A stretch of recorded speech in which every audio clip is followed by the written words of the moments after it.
तो आज हम लोग क्या सीखने वाले हैं? आज हम लोग सीखने वाले हैं कि कोई भी अवतल दर्पण है या फिर दर्पण जो बताया गया था कल के डेट में, तो उसमें कितने प्रकार के इमेज बनाए जाते हैं। तो आपको बताया गया था पहले रूल नियम, यानी कि इसमें 3 रूल नियम होता है। कोई भी इमेज बनाने के लिए 3 रूल नियम है, प्रथम, सेकेंड और थर्ड। उन तीनों रूल नियम को याद रखेंगे तभी ये इमेज बन पाएगा, अदरवाइज ये इमेज बनना पॉसिबल नहीं है। ठीक है, क्योंकि उन तीनों नियम में से कोई भी 2 नियम आप अप्लाई करेंगे, फॉलो करेंगे तो इमेज बनाया जा सकता है।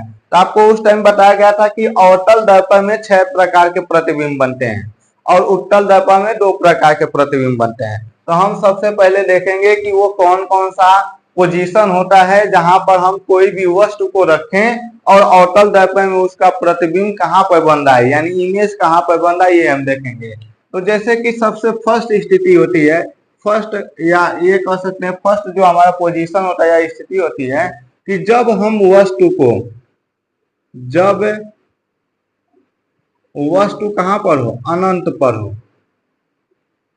यानी जब कोई वस्तु अनंत पर होती है तो उसका अवतल दर्पण द्वारा प्रतिबिंब कैसे बनेगा ये हम देखेंगे। तो आप लोग अच्छे से ध्यान देंगे इसको, क्योंकि जब तक इसको अच्छे से ध्यान नहीं देंगे तब तक ये समझ में आना मतलब क्या है, प्रॉब्लम हो सकता है। तो सबसे पहले हम दर्पण बनाएंगे, अवतल दर्पण। तो बाहर की तरफ इसको कलई करेंगे,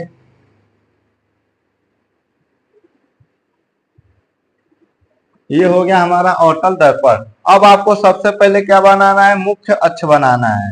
यानी आपको बताया गया था कि मुख्य अक्ष यानी इसके एकदम बीच में पी पॉइंट होता है, जो क्या होता है, दर्पण का ध्रुव होता है, और इसको हम यम डैश से क्या कहते हैं, प्रदर्शित करते हैं। यहाँ पर ये जो पॉइंट होता है इसको हम पी कहते हैं, दर्पण का ध्रुव। तो ये सब पढ़ा दिया गया है, जिसको आपको ध्यान में रखना है कि सबसे पहले हम क्या बनाएंगे, मुख्य अक्ष बनाएंगे। ये हमारा क्या बन रहा है, मुख्य अक्ष।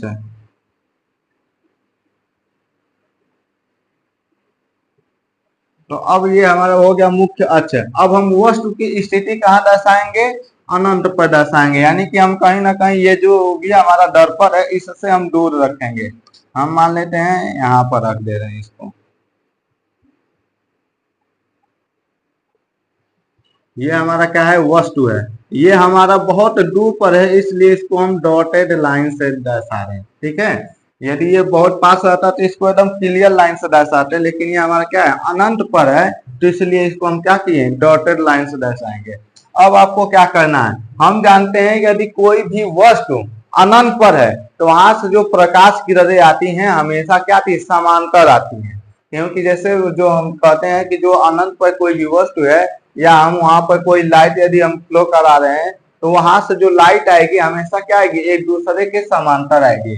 तो यहाँ पर ये हमारा P हो जाएगा और यहाँ पर एक क्या हो जाएगा, एक F हो जाएगा, और यहाँ पर हम इसको मान लेंगे ये हमारा क्या है, C यानी वक्रता केंद्र है। जब कोई वस्तु अनंत पर होती है तो वहां से जो प्रकाश किरणें आती है वो कैसी आती है, समांतर आती है। तो एक किरणें हम कहाँ से गुजारेंगे, एक किरणें हम गुजारेंगे इसके वक्रता केंद्र से। ठीक है, एक किरणें हम इसको कहां से गुजार रहे हैं, वक्रता केंद्र से। तो ये हमारा क्या है, तीसरा नियम था।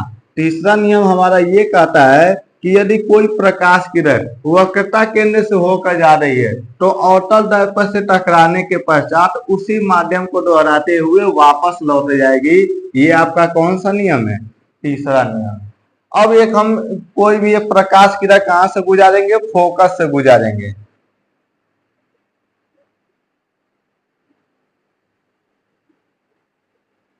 ये हमारा क्या हो जाएगा, फोकस से गुजरेगा।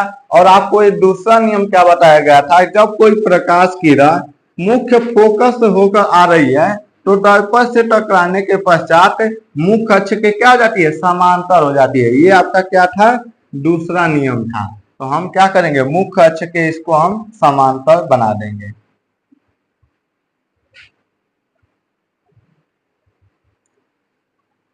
ये हमारा क्या हो जाएगा, मुख्य अक्ष के, यानी फोकस होकर आ रही है तो मुख्य अक्ष के क्या हो जाएगी, है समांतर हो जाएगी। तो जहां ये दोनों किरणें परावर्तन वाला के बाद में, यानी परावर्तन के पश्चात जहां एक दूसरे को काटेंगे वहीं पर क्या बनेगा, इस वस्तु का प्रतिबिंब बनेगा। ये हमारा फोकस है तो इसको हम ऊपर लिख देते हैं। और ये जो हमारा कटान बिंदु है, यानी ये किधर आ रही है, यहाँ पर आ रही है, और इसको लेकर ऐसे वापस चल जाए तो कहीं ना कहीं इन दोनों का कटान बिंदु कहाँ पर है, यहाँ पर है। तो हम क्या करेंगे, ये हमारा वस्तु है और यहाँ पर जहां पर कटान बिंदु होगा वहीं पर क्या होगा, इस वस्तु का प्रतिबिंब बनेगा, यानी इमेज बनेगा। तो ये हम क्या बनाएंगे, ऐसे इसको डायरेक्शन में अपोजिट डायरेक्शन हम क्या बना देंगे, इस वस्तु का इमेज बना देंगे। ये वस्तु है तो इसको ओ डैश से डिनोट करेंगे। ओ यानी ऑब्जेक्ट है। ये हमारा क्या बनेगा, अब ये हमारा इमेज है यानी प्रतिबिंब है, इसको हम दर्शाएंगे आई डैश से। ये हमारा हो गया, जब कोई भी वस्तु अनंत पर है तो वहां पर जो उसकी प्रतिबिंब है वो कहाँ पर बनेगी, तो अनंत पर जो कोई वस्तु रहता है तो उसका प्रतिबिंब कहाँ बन रहा है, फोकस पे बन रहा है। यानी ये इमेज कौन से पॉइंट पर है, फोकस पे। तो हम बोल सकते हैं कि जो हमारे वस्तु का प्रतिबिंब कहाँ बनेगा, मुख्य फोकस पे। तो इसके बारे में आपको लिखना रहता है कि हम क्या क्या लिख सकते हैं इसके बारे में। आज इसको हम इरेज कर दें, ठीक है। तो हम, ये हमारा पहला पोजीशन है, तो इसके बारे में हम लिखेंगे। सबसे पहले हमारा वस्तु मतलब कहाँ पर था, वस्तु का पोजीशन हमारा क्या था, अनंत पर है। तो प्रतिबिंब कहाँ पर बना है, सबसे पहले ये भी देखेंगे कि ये हमारा दर्पण है। यदि दर्पण के यदि सामने यदि कोई वस्तु बन रही है, यानी कोई प्रतिबिंब बन रहा है, तो यानी वो जो आपका होगा रियल इमेज होगा, यानी कि वास्तविक प्रतिबिंब होगा। तो ये हमारा दर्पण है, इसके सामने ये इमेज बन रहा है ना, तो ये क्या हो जाएगा, ये हमारा वास्तविक प्रतिबिंब होगा। तो सबसे पहले हम लिखेंगे वास्तविक प्रतिबिंब, ये पहला पॉइंट होगा। दूसरा पॉइंट आपको ये याद रखना है कि ये कहां पर बना है, ये बना है आपका फोकस पे। यानी वस्तु कहां पर था, अनंत पर था, और प्रतिबिंब कहां बना, आपका मुख्य फोकस पे। तो हम लिखेंगे मुख्य फोकस पर, यानी ये आपको दर्शा रहा है कि प्रतिबिंब कहां पर बना, यानी कि मुख्य फोकस यानी एफ पर, ठीक है। दूसरा चीज हम क्या लिखेंगे, कोई भी वस्तु हम देख रहे हैं कि यह हमारा वस्तु सीधा है, लेकिन प्रतिबिंब क्या बन गया, उल्टा बन रहा है, यानी इसका डायरेक्शन नीचे के डायरेक्शन में है। तो यहाँ पर लिखेंगे जो हमारा प्रतिबिंब होगा वो कैसा होगा, उल्टा होगा, ठीक है ना। चौथा पॉइंट हम ये याद रखेंगे कि कोई भी वस्तु क्या है, ये हम कह सकते हैं कि यदि वस्तु अनंत पर है और ये लगभग बहुत बड़ा है, यानी ये डॉटेड लाइन से दर्शाया गया बहुत दूर है और क्या है, बहुत बड़ा है, लेकिन प्रतिबिंब हमारा क्या बन गया, बहुत छोटा बन गया। तो हम प्रतिबिंब के बारे में लिखेंगे अत्यधिक छोटा, अत्यधिक छोटा। यानी कि आपको ये बताया जाए कि यानी उसका जो किसी भी प्रतिबिंब, यानी वस्तु यदि अनंत पर है तो उसके प्रतिबिंब के बारे में क्या करना है, आपको किरण आरेख खींचना है। तो हम किरण आरेख ही खींचे हैं। यदि वस्तु कहाँ पर था, अनंत पर था, तो हम क्या किए हैं, इस अनंत से दो किरणें लाए हैं। और हम जानते हैं अनंत पर दोनों किरणें क्या होती हैं, समांतर होती हैं। तो एक किरण यदि हम वक्रता केंद्र से लाएं तो इससे टकरा कर वापस चली जाएगी। दूसरा किरण यदि फोकस से ला रहे तो इस मुख अक्ष के समांतर हो जाएगी। तो जहां पर ये दोनों किरणें एक दूसरे को काटेंगे वहीं पर इस वस्तु का क्या बनेगा, प्रतिबिंब बनेगा। तो प्रतिबिंब बनने के लिए बनने में हम चार बातें याद रखेंगे। वो बातें ये होगी कि वो प्रतिबिंब का प्रकृति कैसी है। पहला तो प्रकृति उसका क्या है, वास्तविक है। दूसरा चीज वो कहां पर बन रहा है, तो दूसरा चीज ये कहां पर बना है, फोकस पे। तीसरा चीज उसका आकार कैसा है, या ये हम कह सकते हैं उसके प्रकृति में भी आता है कि ये सीधा वस्तु है तो प्रतिबिंब हमारा क्या है, उल्टा है। यहाँ पर लिखेंगे प्रतिबिंब कैसा होगा, उल्टा होगा।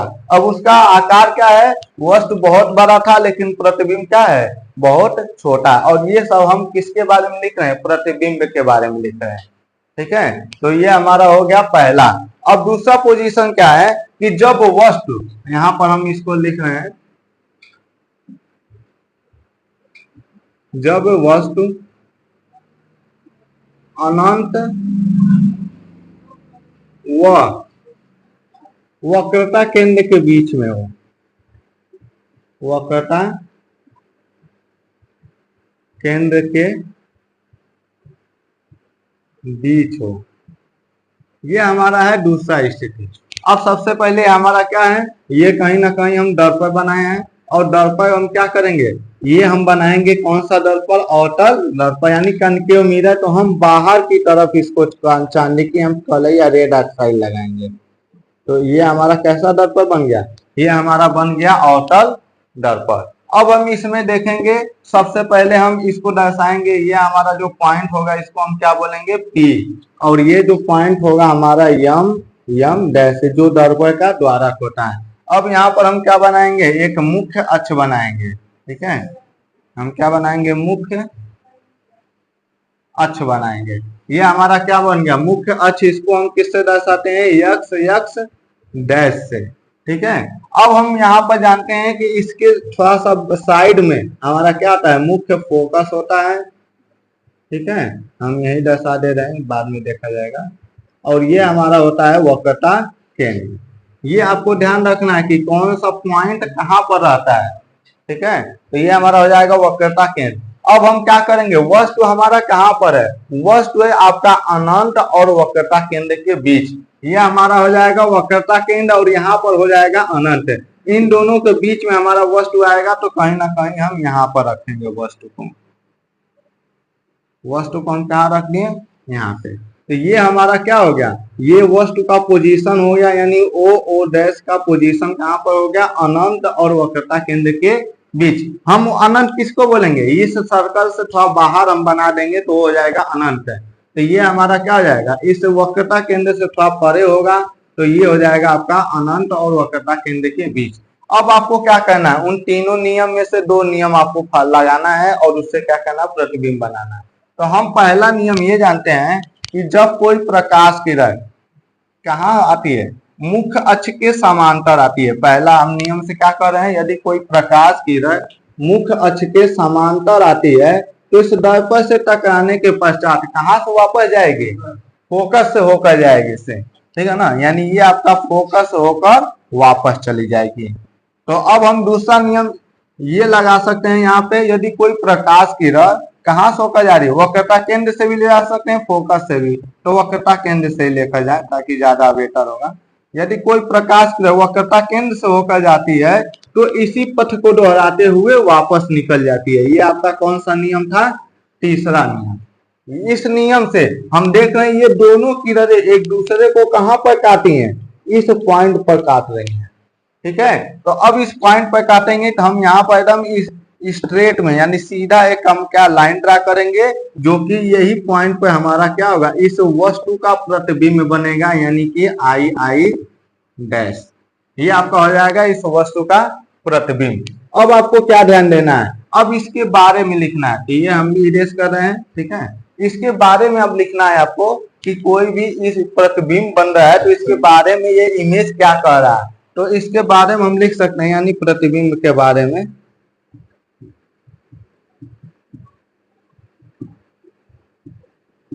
प्रतिबिंब के बारे में, ठीक है ना। तो पहला चीज हम देख रहे हैं, हमारा जो प्रतिबिंब है इस दर्पण के सामने है। यदि सामने है तो पहला चीज हमारा है कि वह प्रतिबिंब कैसा है, वास्तविक प्रतिबिंब है, वास्तविक प्रतिबिंब है। दूसरा चीज हम क्या लिखे हैं, फोकस पे है, यानी ये कहां पर बना है, तो ये आपका बना है एफ और सी के बीच में। एफ आपका मुख्य फोकस है, सी का है वक्रता केंद्र है, यानी ये प्रतिबिंब कहाँ बना है, वक्रता केंद्र और फोकस के बीच। हम शॉर्टकट में लिख सकते हैं सी व एफ के बीच में बना है, लेकिन आपको पता होना चाहिए कि सी क्या है और एफ क्या है। एफ आपका मुख्य फोकस है, सी आपका क्या है, वक्रता केंद्र है। तीसरा चीज हम क्या लिखेंगे कि ये हमारा जो इमेज बना है वस्तु को इस डायरेक्शन में, लेकिन प्रतिबिंब हमारा इमेज किस डायरेक्शन में, उल्टे डायरेक्शन में, तो हम लिखेंगे हमारा प्रतिबिंब कैसा है, उल्टा है।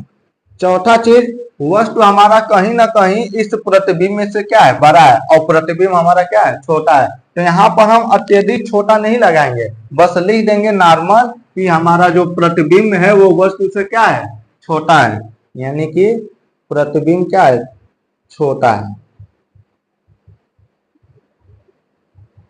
ये हो गया आपका दूसरा इसका ये कर सकते हैं इमेज। अब तीसरे इमेज में हम यहाँ पर देखना है तीसरा इमेज। अब देखिए ये जो प्रतिबिंब होता है ना, पहले तो अनंत पर आएगा, फिर वक्रता और अनंत के बीच में आएगा, और उसके बाद अब कहाँ पर आ जाएगा, वक्रता केंद्र पर आ जाएगा। ये ऐसे ही 1 बाई 1 आगे आता जाएगा। ठीक है, तो अब हम लिखेंगे जब वस्तु वक्रता केंद्र पर हो, वक्रता केंद्र यानी सी पर हो, तो अब हम सबसे पहले हम क्या बनाएंगे, दर्पण बनाएंगे। अब वो कौन सा दर्पण होगा, अवतल दर्पण। ये हमारा हो गया अवतल दर्पण। ये हमारा क्या है, यम डैश है। अब इसमें हम क्या जानते हैं, ये जो हमारा बीच का पॉइंट होता है ये होता है ध्रुव। अब हम क्या करेंगे, इसमें एक लाइन ड्रा करेंगे जो कि हमारा कौन सी लाइन होगी, मुख्य अक्ष होगा।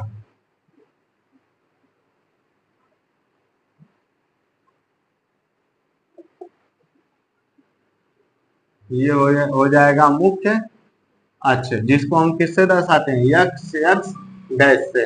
अब यहाँ पर होगा आपका एफ और यहाँ पर होगा आपका सी। अब ये वस्तु कहाँ पर आ गई, ये अब तक तो अनंत और वक्रता केंद्र के बीच में थी, और तो अब ये वस्तु कहाँ पर आ जाएगी, वक्रता केंद्र पर। यानी वक्रता केंद्र पर आ जाएगी तो हम वस्तु कहाँ बनाएंगे, यहाँ पर बनाएंगे।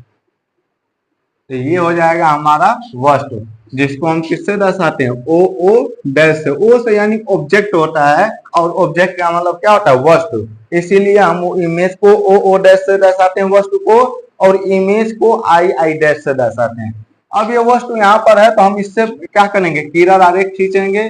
पहला रूल नियम यही हमारा कहता है, यदि कोई भी वस्तु, यदि हम क्या करें, वस्तु का यदि किरण बना रहे हैं, यदि ये जो किरण है मुख्य अक्ष के समांतर जाती है तो कहां से होकर वापस आती है, मुख्य फोकस से होकर वापस आती है।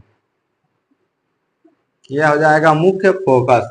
ये हमारा पहला नियम ये कहता है। ठीक है, दूसरा नियम ये हमारा कहता है, यदि कोई भी वस्तु मुख्य फोकस से होकर वापस जाती है, कहां से होकर वापस जाती है, मुख्य फोकस से, तो ये क्या हो जाती है, मुख्य अक्ष के समांतर हो जाती है। ये उसका दूसरा नियम था। तो उस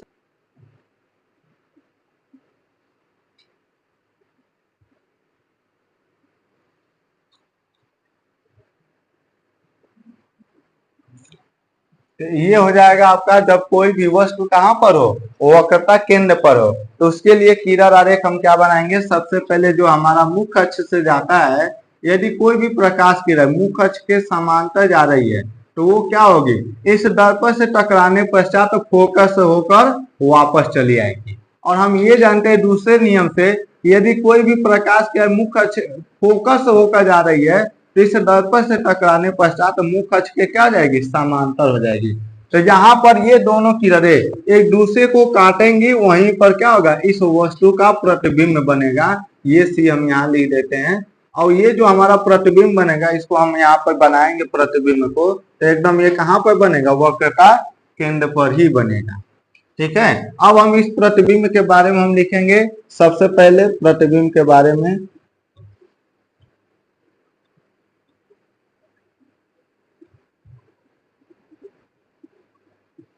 प्रतिबिंब के बारे में हम ये कह सकते हैं कि प्रतिबिंब हमारा कैसा होगा, वास्तविक होगा। क्यों, क्योंकि ये जो हमारा दर्पण है इसके सामने इस वस्तु का प्रतिबिंब बन रहा है। यानी जो हमारा इमेज होगा, रियल इमेज होगा, हम लिखेंगे वास्तविक